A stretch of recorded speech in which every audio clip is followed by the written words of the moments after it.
কবি সুনীল গঙ্গোপাধ্যায়ের লেখা কবিতা যার যা হারিয়ে গেছে। আমাদের দৈনন্দিন জীবনের প্রিয় জিনিসগুলির হারিয়ে যাওয়া থেকে সমাজের সংস্কৃতি এবং ঐতিহ্য হারানোর দিকে কবি আলোকপাত করেছেন। যার যা হারিয়ে গেছে। সেই যে একদিন এক ছোকরা বাজিকর অমলতাস গাছতলায় জোর গলায় হেঁকে বলেছিল, কার কি হারিয়ে গেছে, এসো এসো আমাকে বলো, আমি সব খুঁজে দেব, আমি সব খুঁজে দেব। এমন কে আছে যার কখনো কিছু হারায়নি? এমন কে আছে যার কিছু হারাবার দুঃখ নেই? এমন কে আছে যে কিছু ফিরে পাওয়ার স্বপ্ন দেখে না? অনেক মানুষ এসে জড়ো হলো সারা গায়ে রোদ্দুর মেখে। অনেক মানুষ এলো এক চোখে বিশ্বাস অন্য চোখে অবিশ্বাস নিয়ে। অনেক মানুষ এলো সাঁতার কাটার ভঙ্গিতে, দুহাতে পিছু টান সরিয়ে সরিয়ে। সবাই তাকে পলকহীন ভাবে দেখে নেয়। সবাই তার অচেনা মুখে একটু চেনা চিহ্ন আছে কিনা খোঁজে। টুকরো টুকরো রঙিন কাপড় জোড়া দেওয়া আলখাল্লা পরা, পুরুষ্ট গোপটা নিশ্চয়ই নকল। তার জোড়া ভুরু নরম নবীন তৃণের মতন। তার থুতনিতে মুছে যায়নি কৈশোরের লাবণ্য। চোখ দুটি দুরন্ত ঘোর ও সওয়ার। তার উত্তোলিত ডান হাতে কিছু নেই, তবু যেন অদৃশ্য জাদুদণ্ড ধরে আছে। কে আগে নিজের কথা জানাবে? সকলের ঠেলাঠেলির মধ্যে কেমন যেন লজ্জা ভাব। কতই বা বয়স ছেলেটার, তার কাছে কি মন খোলা যায়? তবে হতেও পারে কোনো গুণিনের বংশধর। যার হারানো বস্তু সবচেয়ে অকিঞ্চিতকর, সেই প্রথম মুখ খুলতে পারে।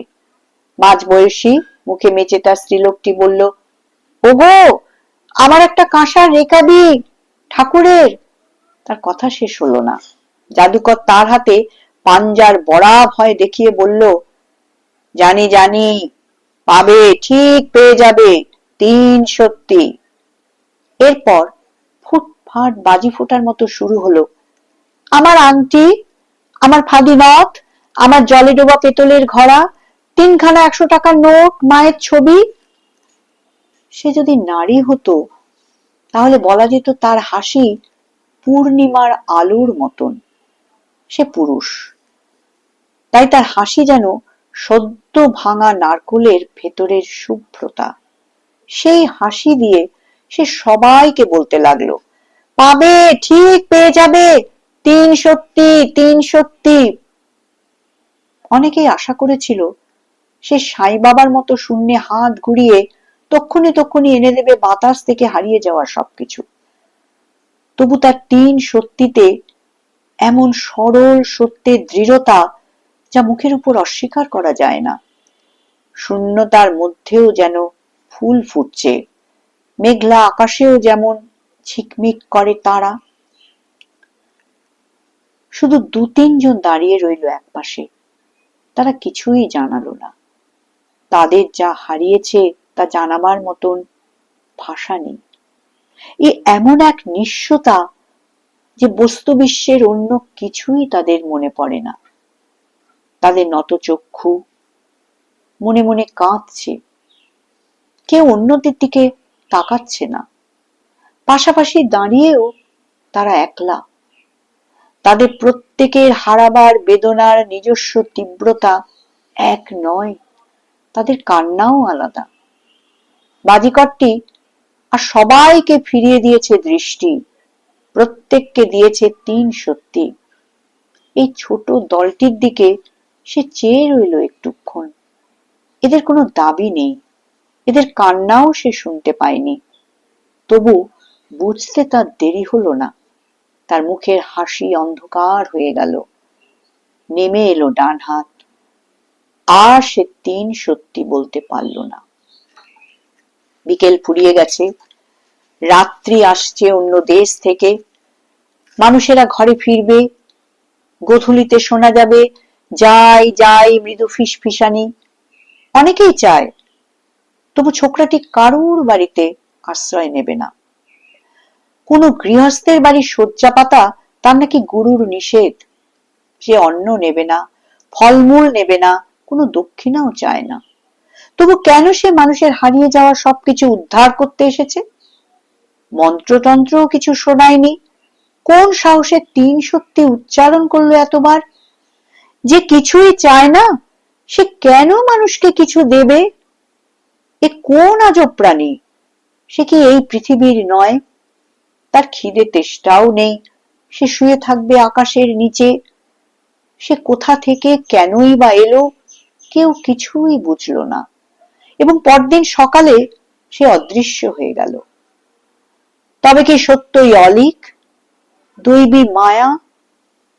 সেরকমই ভাবতে ইচ্ছে করে। সে কি শত শত শতাব্দীর এক পথিক হঠাৎ হঠাৎ গাছতলায় এসে দাঁড়ায়?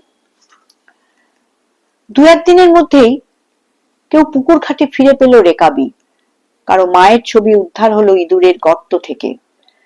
এইরকম দু একটিতেই দিকে দিকে রটে গেল তিন সত্যির মহিমা। এসব কাকতালীয় বলে বিশ্বাস করতে ইচ্ছে করে না, তার চেয়ে অলৌকিকত্ব অনেক জোর এনে দেয়। আসবে আসবে, এবার সব কিছুই ফিরে আসবে। অমলতাস গাছটির নিচে স্থাপিত হবে এক অজ্ঞাত দেবতার নামে বেদী। ৩৩ কোটির পরেও আরো একজন। শুধু যে কয়েকজন নিস্তব্ধ ছিল, যারা কিছু চায়নি, যারা পায়নি তিন সত্যির প্রতিশ্রুতি, তারা আর ওই গাছতলায় যায় না। তাদের কান্না থামেনি। এবছর বন্যায় নদী এসে গ্রাস করেছে স্কুল বাড়ি। এবছর তিল চাষ নষ্ট হয়ে গেছে শোঁয়া পোকার উপদ্রবে। এবছর জমিতে জমিতে অনেক রক্ত ঝরেছে। এবছর সদ্য স্তনবতী দুটি মেয়ে হারিয়ে গেছে মালবাজারে। এবছর উদরাময় এসেছে রাক্ষসীর বেশে। তবু মজা পুকুরের পাঁক থেকে একটি শূন্য পেতলের কলসি ভেসে উঠলে চতুর্দিকে শোনা যায় জয়ধ্বনি। সবাই তো আগেই বলেছিল তিন সত্যি কখনো মিথ্যে হয় না, সেই বাজিকর অবশ্যই ফিরে আসবে। এর মধ্যে যার যা হারিয়ে গেছে সে সবও সে চোখের সামনে এনে দেবে। শুধু যা হারিয়ে যাওয়ার কথা মুখে বলা যায় না, তার সন্ধানেই তো ছুটে বেড়াচ্ছে সেই আলখাল্লা পড়া পাতলা ছেলেটা, যে মেয়েটি মুখ বুজে করে যাচ্ছে ঘর সংসারের কাজ। তার ভালোবাসা হারিয়ে গেছে, তাই সে নিভৃতে গোপনে কাঁদে। শিলাবৃষ্টিতে ঝরে গেছে আমের বোল, তার সব ফুল আগেই ঝরে গেছে। আগুন লাগলো গ্রামের হাটে, তার বুক যে পুড়ে খাক হয়ে গেছে কেউ জানলো না। ভালোবাসা হারিয়ে গেছে, তাই শুকিয়ে যাচ্ছে পৃথিবী। ভালোবাসা হারিয়ে গেছে, তাই চতুর্দিকে এত দুর্গন্ধ, বাতাসে এত তাপ, পাতাল থেকে উঠে আসছে বিষাক্ত কীট। অনেক মানুষ সারা জীবন জানলই না সত্য সত্যই সে কি হারিয়েছে। তাপ্পি মারা আলখাল্লা পড়া ছোকরাটি রাত কাটাচ্ছে এক গাছতলা থেকে অন্য গাছতলায়। এক এক সময় সে নিজেই উছারি পিছারি হয়ে কাঁদে। কোনো দিন কি সে পারবে তিন সত্যি দিয়ে বন্দি করতে ভালোবাসাকে?